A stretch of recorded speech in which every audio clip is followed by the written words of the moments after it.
नमस्कार, कैसे हैं आप? फिक्र आपकी में एक बार फिर से आपका स्वागत है। मैं हूं आपके साथ निशांत चतुर्वेदी। शुरुआत करते हैं आपकी फिक्र की बड़ी बड़ी खबरों के साथ।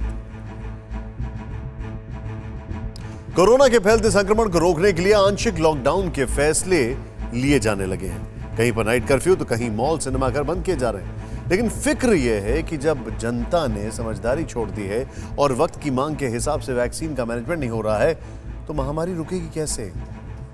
आज पश्चिम बंगाल में चुनाव का तीसरा चरण समाप्त हो गया और बंगाल से एक ऐसी फिक्र की खबर आ रही है जिसके आगे लोकतंत्र लाचार नजर आता है। पश्चिम बंगाल में कहीं पर लोगों को वोट देने से रोकने के आरोप लगे तो कहीं पर कैंडिडेट ने डर कर बूथ में घुसने से मना कर दिया। गैंगस्टर से नेता बने मुख्तार अंसारी को आज 2 साल की कोशिशों के बाद यूपी के बांदा जेल में शिफ्ट किया जा रहा है। फिक्र की बात यह है कि अभी तक नेता कहा करते थे कि उन्हें क्रिमिनल की तरह ट्रीट किया जा रहा है, लेकिन आज एक क्रिमिनल के साथ वीआईपी व्यवहार दिख रहा है। आज हम घर के आतंकियों के गढ़ में भी आपको ले चलेंगे, जिस जगह पर नक्सलियों ने शनिवार को देश के 22 जवानों को शहीद किया था। वहां से टीवी 9 की एक्सक्लूसिव रिपोर्टिंग देखिएगा सब। सबसे पहले फिक्र कोरोना की। देश में कोरोना का बढ़ता ग्राफ डरा रहा है।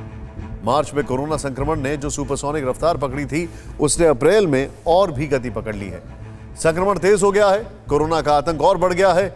और अप्रैल में कोरोना का आतंक कितना बड़ा है पहले यह देख लीजिए। 4 अप्रैल को 1 लाख से ज्यादा नए केस आने के बाद पिछले पीक का रिकॉर्ड टूटा था और 5 अप्रैल को 96,000 से ज्यादा लोगों को में कोरोना संक्रमण की पुष्टि हुई है। इसी महीने सिर्फ रोजाना मिल रहे नए केसों में ही बेतहाशा तेजी नहीं आई है, बल्कि मौतों का आंकड़ा भी तेजी से बढ़ रहा है। पिछले महीने एक हफ्ते में हुई औसतन मौतों की बात करें तो मार्च के पहले हफ्ते में यह आंकड़ा 99 था, जबकि अप्रैल के पहले हफ्ते में बीते 5 दिन में यह औसत 523 तक पहुंच गया। यानी एक हफ्ते में होने वाली औसतन मौतों में 5.25 गुना से भी ज्यादा की बढ़ोतरी हुई है। संक्रमण और मौत के बढ़ते आंकड़ों से हालात पिछले साल भी भयंकर होने की आशंका बढ़ गई और यह सवाल भी उठ रहा है कि जब पिछले साल कोरोना का वायरस नया था उसके बारे में बहुत ज्यादा नहीं पता था, फिर भी हिंदुस्तान ने उसे काबू में करने में कामयाबी पाई। लेकिन आज जब हम कोरोना वायरस के बारे में बहुत कुछ जान चुके हैं, उससे बचने और दूर रहने का तरीका समझ चुके हैं, तो उसके बावजूद भी कोरोना फिर से पांव कैसे पसार सकता है? इस साल इस सवाल और पसोपेश के बीच केंद्रीय स्वास्थ्य मंत्री डॉक्टर हर्षवर्धन ने आज देश के 11 राज्यों के स्वास्थ्य मंत्रियों के साथ बैठक की। कोरोना के बढ़ते प्रकोप पर चिंता जताई और बताया कि पंजाब में 80% मामले यूके वेरिएंट की वजह से आए। पंजाब में कोरोना संक्रमण बढ़ने की वजह से किसान आंदोलन, निकाय चुनाव और बड़े शादी समारोह भी हैं। केंद्रीय स्वास्थ्य मंत्री ने कुंभ को भी एक सुपर स्प्रेडर की तरह का इवेंट बताया और कहा कि इसकी वजह से भी मामले बढ़ रहे हैं। महाराष्ट्र, पंजाब और छत्तीसगढ़, जो दूसरी लहर में सबसे ज्यादा राज्यों की लिस्ट में शुमार है, वहां पर 50 केंद्रीय टीमें भेजी जा रही हैं। केंद्रीय टीमें अगले 3 से 4 दिनों तक वहां पर सर्वे करेंगी और उसके बाद अपनी रिपोर्ट केंद्र सरकार के साथ साझा करेंगी। केंद्रीय स्वास्थ्य मंत्री ने दिल्ली में भी कोरोना के बढ़ते मामले पर गहरी चिंता जताई। इस बीच कोरोना से जंग में दिल्ली में आज की रात 2 नए कदमों का गवाह बनने जा रही है। पहला तो यह कि दिल्ली में अब रात 10 बजे से सुबह 5 बजे तक नाइट कर्फ्यू का ऐलान कर दिया गया है, जो फिलहाल 30 अप्रैल तक चलेगा। और दूसरी अहम बात यह कि आज से दिल्ली में दिन हो या रात, लोग कभी भी कोरोना का टीका लगवा सकेंगे, क्योंकि आज से दिल्ली में 24 घंटे 7 दिन कोविड वैक्सीनेशन शुरू हो गया है। लेकिन अब सवाल उठता है कि जब तक लोग लापरवाही बरतना नहीं छोड़ेंगे, तब तक क्या सरकार के किसी भी कदम का कोरोना के ऊपर कोई बड़ा असर पड़ेगा?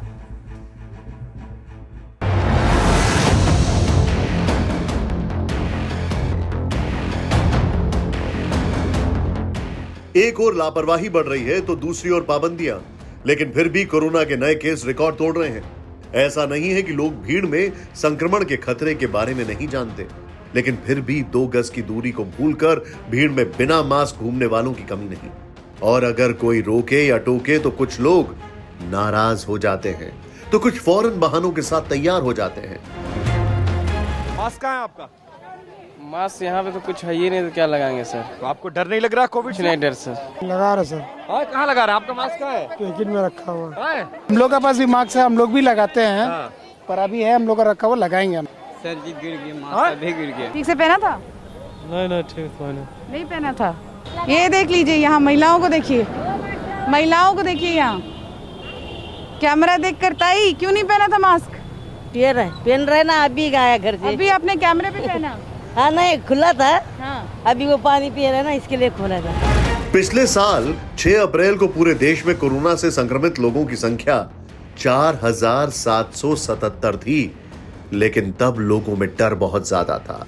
आज 1 साल बाद 6 अप्रैल को कुल केस का आंकड़ा 1,26,00,000 के पार पहुंच चुका है, लेकिन लोगों के मन से डर गायब है और लापरवाही हर तरफ दिखती है। इन्हीं वजहों से देश की कोरोना की फिक्र बड़ी होती जा रही है। एक्सपर्ट्स कह रहे हैं कि कोरोना से निपटने के लिए नए सिरे से सोचने का वक्त आ गया है, क्योंकि हालात पिछले साल से भी ज्यादा बदतर हो सकते हैं। मौजूदा सूरत हाल को देखते हुए राजधानी दिल्ली सहम उठी है। यह दिल्ली में इसी महीने के बीते 5 दिनों का कोरोना मीटर है, जिसमें आप देख सकते हैं कि सिर्फ इसी महीने 5 दिन में ही दिल्ली में 17,532 नए केस सामने आए हैं। बीते 4 दिन से लगातार 3,500 से ज्यादा केस सामने आ रहे हैं। कोरोना की दिल्ली में चौथी लहर चल रही है और यह लहर कितनी खतरनाक है, इसका अंदाजा सिर्फ इस बात से लगाया जा सकता है कि पिछले महीने यानी मार्च के 31 दिन में दिल्ली में 23,141 केस मिले थे, लेकिन अप्रैल में बीते 5 दिन में ही 17,500 से ज्यादा केस आ गए हैं। इसके साथ ही पॉजिटिविटी रेट भी 5.5% हो गया है। संक्रमण की इस सुपर फास्ट रफ्तार ने सबको डरा दिया है। इस पर लगाम लगाने के लिए दिल्ली सरकार ने नाइट कर्फ्यू जैसा बड़ा कदम उठाया है।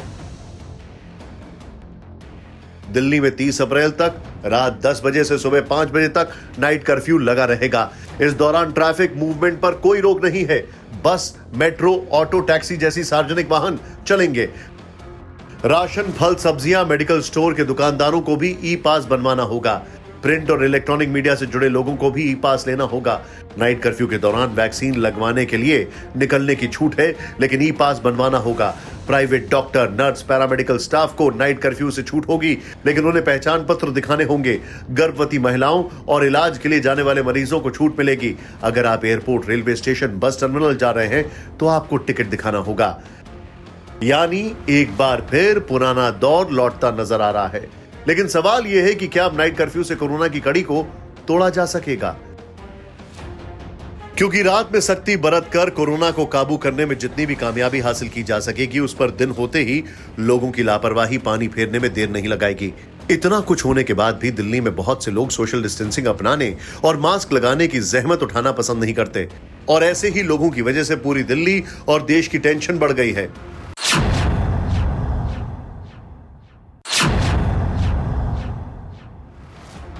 जनता की बेफिक्री कहती है कि नाइट कर्फ्यू लगाकर कोरोना संक्रमण की कड़ी को तोड़ा नहीं जा सकता, और ये बात मध्य प्रदेश में बिगड़े हालात को देखकर सही भी साबित हो गई है।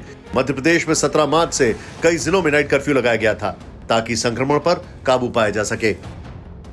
उनमें इंदौर भी शामिल है, लेकिन 17 मार्च से शुरू हुए नाइट कर्फ्यू के बाद 5 अप्रैल तक यानी 20 दिनों में यहां 10,500 से ज्यादा नए केस मिले, जो नाइट कर्फ्यू से पहले 20 दिनों में मिले मामलों के मुकाबले 195% ज्यादा हैं। जबकि राज्य की राजधानी भोपाल में यह आंकड़ा 348% ज्यादा है। जबलपुर में नाइट कर्फ्यू लागू होने के बाद भी नए मामलों में 427% का उछाल दिखा। मतलब यह कि केवल नाइट कर्फ्यू से कुछ हासिल होने वाला नहीं, क्योंकि जिस तरह कोरोना ना दिन देखता है न रात, उसी तरह उसे हराने के लिए भी दिन रात में फर्क नहीं करना होगा। नाइट कर्फ्यू संक्रमण रोकने के लिए एक कदम तो हो सकता है, लेकिन पर्याप्त उपाय नहीं।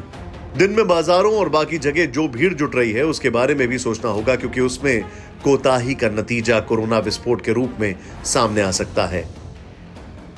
यह उत्तर प्रदेश में कोरोना का ग्राफ है, जो बता रहा है कि वायरस फिर से विकराल होने लगा है। मार्च तक जो डेली केस 1,1200 तक सीमित थे, वो अप्रैल शुरू होते ही 2,500 के पार पहुंच गए हैं, और 4 अप्रैल को रिकॉर्ड 4,136 हो गए और अगले दिन भी 4,000 के करीब रहे। पिछले महीने यानी मार्च के 31 दिन में उत्तर प्रदेश में 13,667 केस मिले थे, लेकिन अप्रैल में बीते 5 दिनों में ही 16,800 से ज्यादा नए केस सामने आ चुके हैं, जिसके बाद उत्तर प्रदेश सरकार एक्शन में आई और कंटेनमेंट जोन को लेकर नई गाइडलाइन जारी की। सोसाइटी के फ्लैट में या निजी मकान में अगर कोई कोरोना संक्रमित व्यक्ति पाया जाता है तो उस फ्लोर को कंटेनमेंट जोन घोषित किया जाएगा, लेकिन अगर संक्रमितों की संख्या ज़्यादा है तो पूरी बिल्डिंग को ही कंटेनमेंट जोन मान लिया जाएगा। एक्सपर्ट्स मानते हैं कि सिर्फ इतनी कवायद काफी नहीं होगी। ये बात इन तस्वीरों को देखकर समझी जा सकती है। सोशल डिस्टेंसिंग और मास्क को तिलांजलि दे चुके इन लोगों को देखकर समझी जा सकती है। कुछ लोगों की बेफिक्री ने पूरे देश की फिक्र बढ़ा दी है। मास्क क्यों नहीं लगा?